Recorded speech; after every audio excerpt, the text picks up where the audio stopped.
This is the second part of our review for Chapter 9's test for college algebra. This is the calculator portion, so make sure you have a calculator handy. Our first question says to find the quadratic function f of x equals ax squared plus bx plus c, for which f of 1 is negative 2, f of negative 2 is negative 38, and f of 2 is negative 6. So what they're really giving us is three ordered pairs. We have the point 1, negative 2. In other words, when x is 1, our y value here is negative 2. When x is negative 2, our y value is negative 38. And they told us when x is positive 2, our y value is negative 6. So we have three ordered pairs. And we can plug these in for our x's and y's in our quadratic function and set up a matrix to solve this. So our first function, we have a times our x squared plus b times our x plus c, and our answer is supposed to be negative 2. Our second equation, we have a times negative 2 squared plus b times negative 2 plus c equals a negative 38. And our third one, a times 2 squared plus b times 2 plus c equals negative 6. So if we simplify these and put them into a matrix, our coordinates, our coefficients for a in our first equation, 1 squared is just a 1. The coefficient for b is 1, and our coefficient for c is 1. And our answer is a negative 2. For the second equation, our coefficient for a was negative 2 squared, which would be 4. For b, our coefficient is negative 2, and for c, our coefficient is 1. And we get negative 38. And for our last one, 2 squared is 4. We have 2 for a coefficient of b, 1 for a coefficient of c, and we get negative 6. And since this is the calculator portion, we can use that RREF key on our calculator, which gets it into reduced row echelon form. And then we look at what we get for an answer. So our answer matrix, we have 1, 0, 0, and negative 4. We have 0, 1, 0, and 8. And we have 0, 0, 1, and negative 6. So based on that matrix, this tells me that z, in this case c, we have a, b's, and c's. Our c value is negative 6, our b value is 8, and our a value is negative 4. So we can dump those into our equation now. And so our function is f of x equals our a value, so negative 4 times x squared, plus our b value of 8 times an x, plus our c value of negative 6.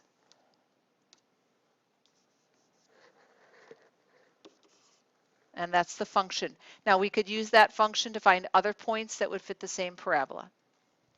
Question 12 is one of our intersection problems. It says the figure on the right shows the intersections of 4 one-way streets. It is critical that you pay attention to the arrows in this picture. And we need to make sure that the number of cars going in balances with the number of cars coming out at every intersection. So the first equation I'm going to set up is for intersection 1. All right. The cars going in to intersection 1, we have 160 and we have 180. Both of those are going into that intersection. So 180 plus our 160 has to balance with the cars coming out, which in this case would be this W and this Z. Okay, for equation or intersection 2, the cars going in would be W and X, and what comes out is the 360 and the 180. For intersection 3, we have going in 180 and this Y, and coming out we have 30 here, and what variable was that? X. And then for intersection 4, Going in, we have 125 and Z. And coming out, we have 75 and Y. So what we have to do with these equations now, first of all, we're going to combine any like terms, but we also want to get this set up so that all of our W's are lined up in one column, all of our X's are lined up, all of our Z's, etc. So, setting up our matrix. Our first row, we have 180 plus 160, which would be 340. We want our W's, then X's, then Y's, then Z's. So my coefficient for W would be 1. I have no X's, I have no Y's, I have one Z, and it's supposed to balance with 340. My second equation, I have a W and an X, so 1W plus 1X, and it balances with 360 and 180, which is 540. I have no Y's and no Z's. My third equation, I have an X on one side and a Y on the other. So if I were to get these to be on the same side, I could write this as X minus a Y, balancing with 180 minus 30. So now I have no W's, I have one X, I have negative 1 Y, I have no Z's, and I end up with 180 minus 30 being 150. And for my last equation, same idea. I'm going to subtract this Z to the other side, so I have Y minus Z having to balance 125 minus the 75. Okay, so no W's, no X's, one Y, a negative 1 Z, and I end up with 50. All right, then using your calculator, get it in reduced row echelon form. We end up with the matrix 1, 0, 0, 1, 340. Second row 0, 1, 0, negative 1, 200. Third row 0, 0, 1, negative 1, 50. And then the bottom row is all zeros. And what that implies is that we have multiple solutions here. We can set up our variables as expressions. The bottom equation here says basically that Z can be anything. All right. The next equation says that we have a Y minus a Z, and it has to be 50. So that would give me Y equals, if I add the Z to the other side, I get Z plus 50. My second equation says I have an X minus a Z equaling 200. So X would be a positive Z if I add it to the other side, plus the 200. And my top equation says I have an a W plus a Z equaling 340. So W would be a negative Z plus 340. So my answer, I can say negative Z plus 340. You could also say 340 minus Z. That's equivalent. My X is Z plus 200.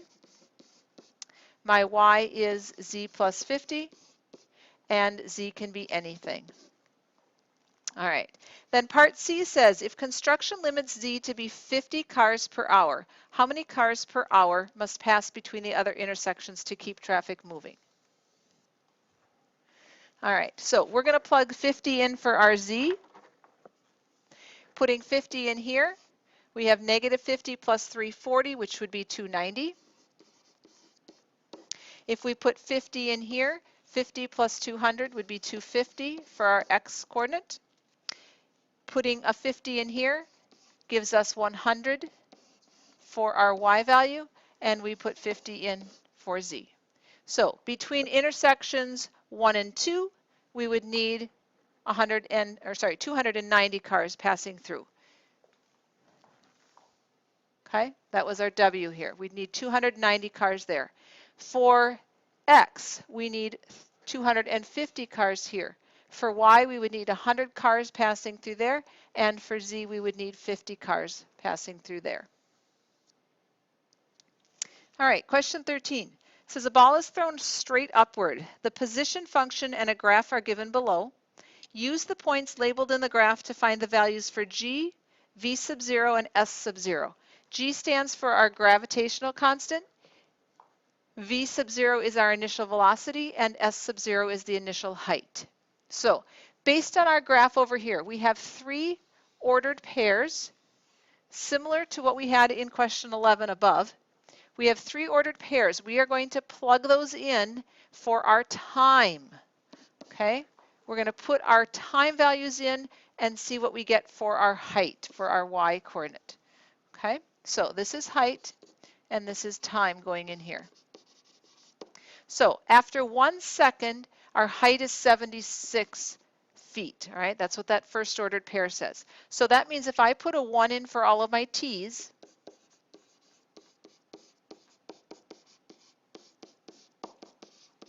I should get a height of 76. Okay, if I put a 2 in for time, I should get a height of 120. And if I put 3 seconds in,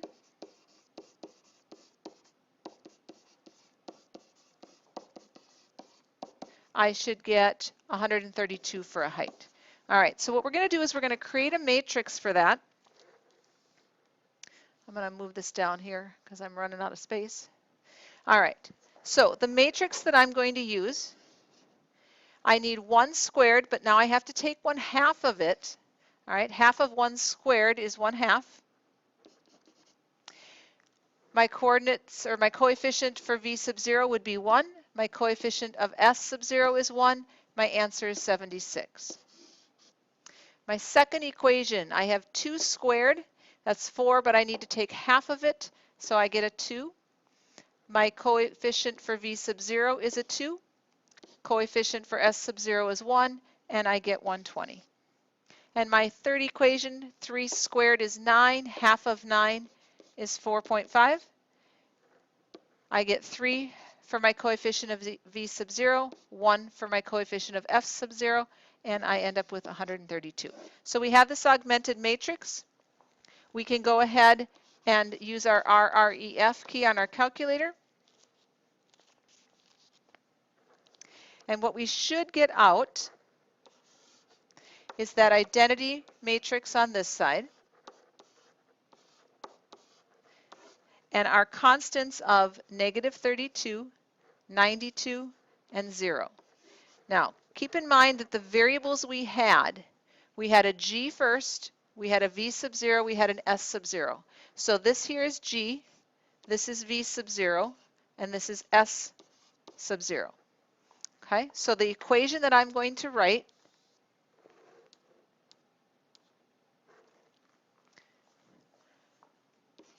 my height after t seconds is going to be 1/2 my g value of -32 times t squared plus v sub 0, which was 92, times t, plus s sub 0, which is 0. So simplifying that, we have s of t equaling half of -32, or -16, t squared plus 92t, and we can leave off the plus 0. All right. Now, part B says to find and interpret s of 5.5. That means what is the height after 5.5 seconds? So s of 5.5 would just mean simply plugging in 5.5 for our time.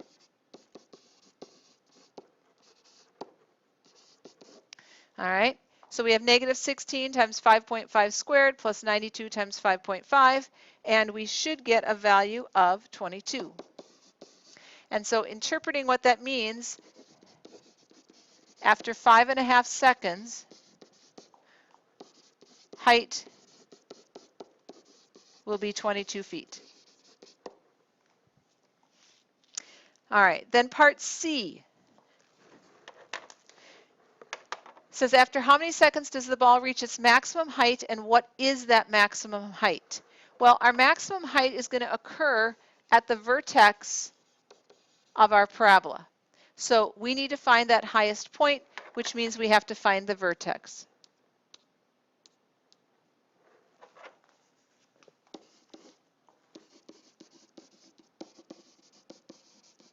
All right, and if you remember finding the vertex of a parabola, to find our x value, which in this case is really t, we have to do the opposite of b over 2 times a.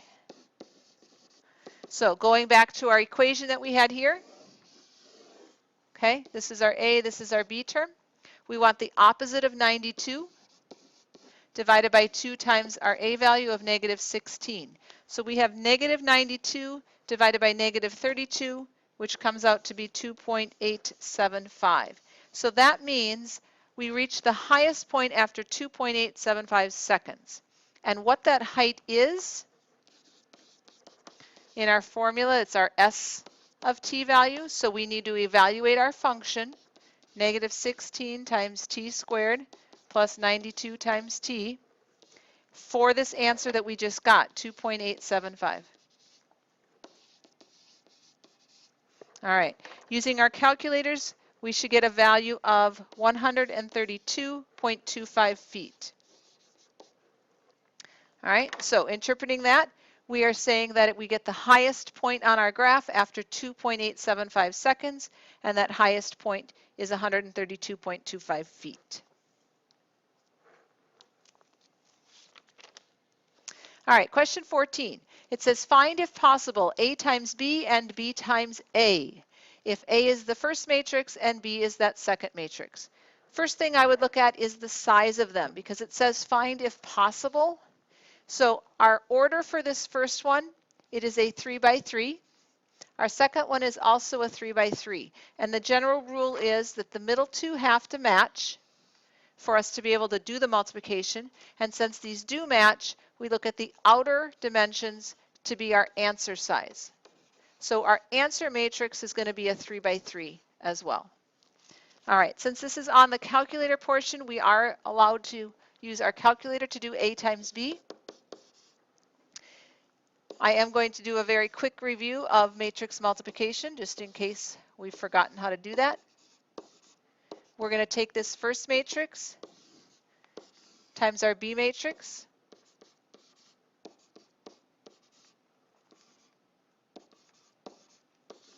All right, and if we were doing this by hand, we would take a row times a column.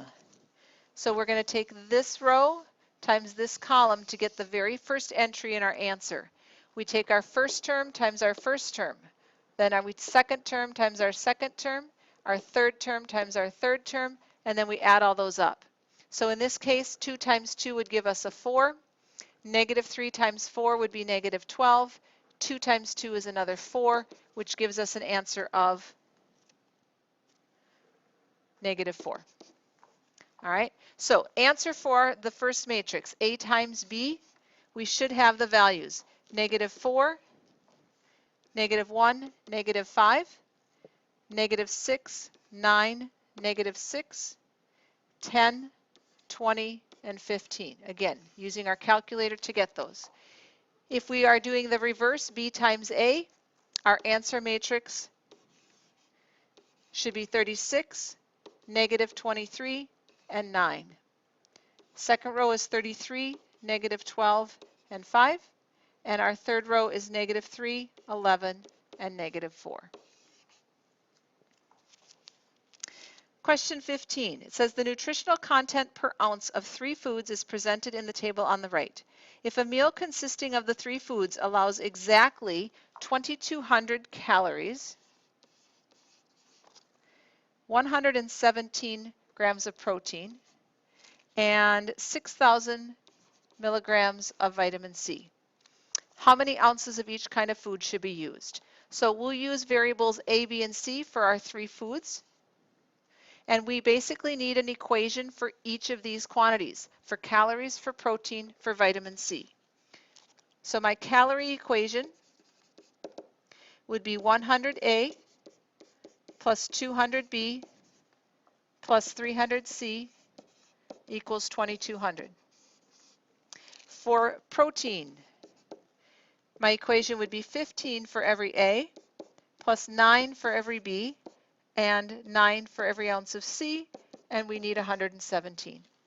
And then the vitamin C, we get 350 for each ounce of A, we get 750 for every ounce of B, and we get 400 for every ounce of C to get a total of 6,000. So basically we're setting up an equation for each of these columns in our chart. All right, then we would create a matrix from that. So our coefficients, we have 100, 200, 300 with an answer of 2200. Second row, 15, 9, 9, 117. And our third row, 350, 750, 400, and 6,000. All right, so we're going to put that in as matrix A. We're going to use our calculator and do reduced row echelon form. The matrix we get out looks like this: 1, 0, 0, 3, 0, 1, 0, 5, 0, 0, 1, 3. All right, so again, this is an augmented matrix. That means for food A, I need 3 ounces. For food B, I'm going to need 5 ounces. And for food C, I need 3 ounces. If I eat those quantities, I will meet all of my requirements. 2,200 calories, 117 grams of protein, and 6,000 milligrams of vitamin C.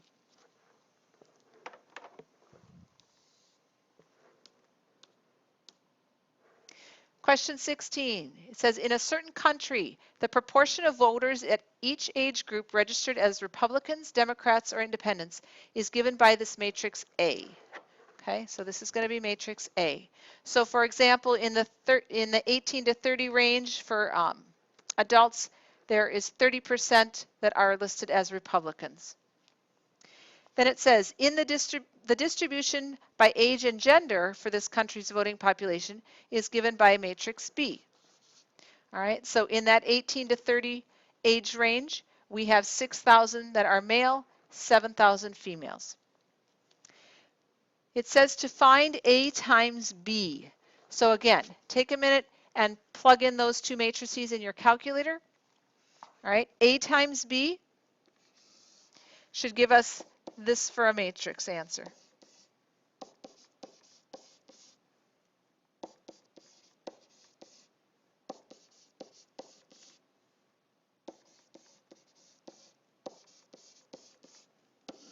Okay, then part B says explain what your answer matrix tells you.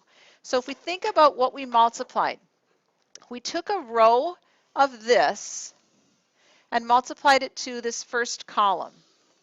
Okay? And if you think about what's matching up, we would be taking our first term times our first term, the 18 to 30 age range.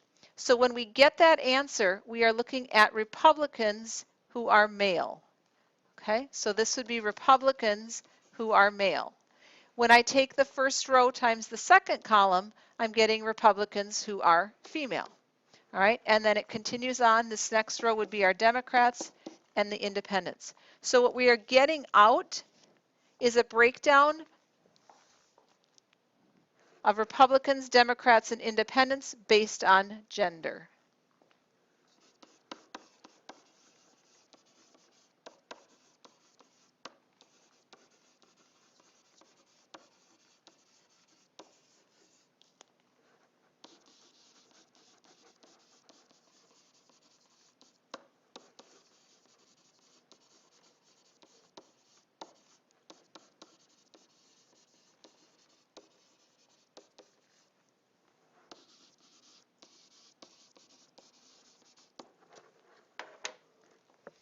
All right. Question 17. It says to write the linear system as a matrix equation in the form AX equals B. And notice the capital letters here. That means matrix A times matrix X has to equal matrix B. Okay? And as we've gone through this matrix chapter, we've had a lot of different ways of solving equations.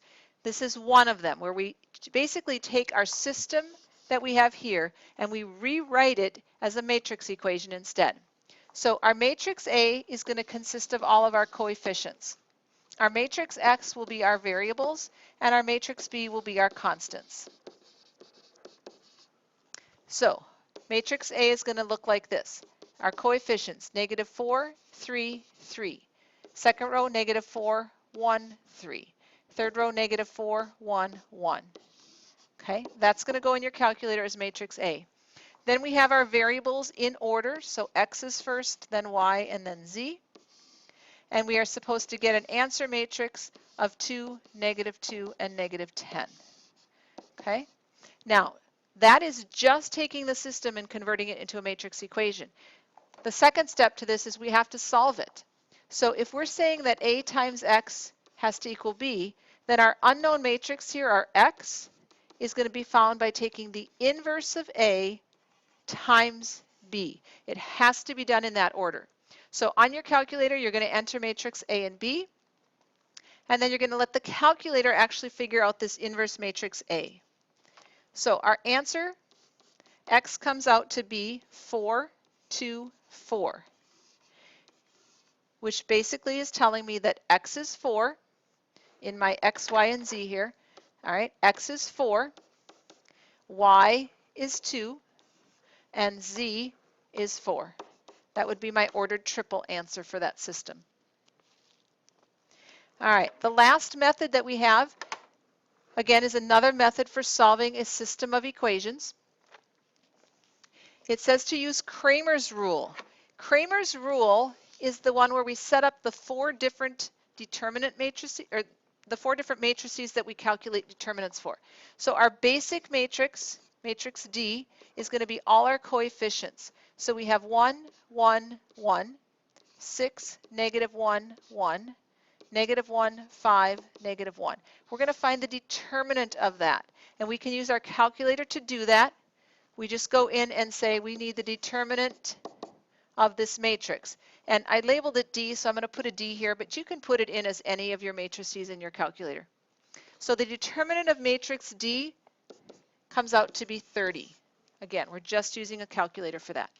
Then we have to set up our 3 matrices where we take one row out and we replace it with our constants.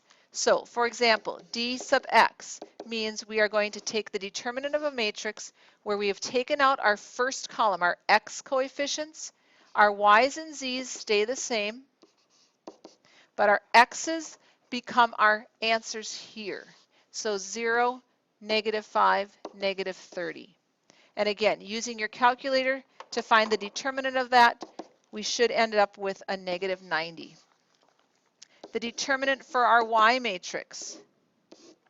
This time, our first column and our third column, our X's and our Z's, stay the same. It's the Y values that get converted into those constants, -0, -5, -30. Again, using the calculator to find the determinant, we should get -150. And then our Z1, our first column stays the same.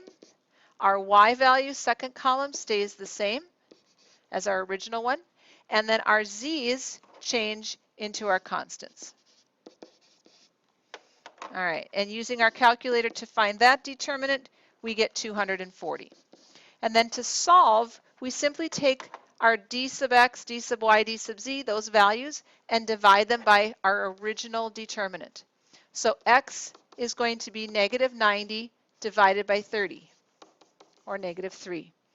Our Y value is going to be -150 divided by 30, or -5.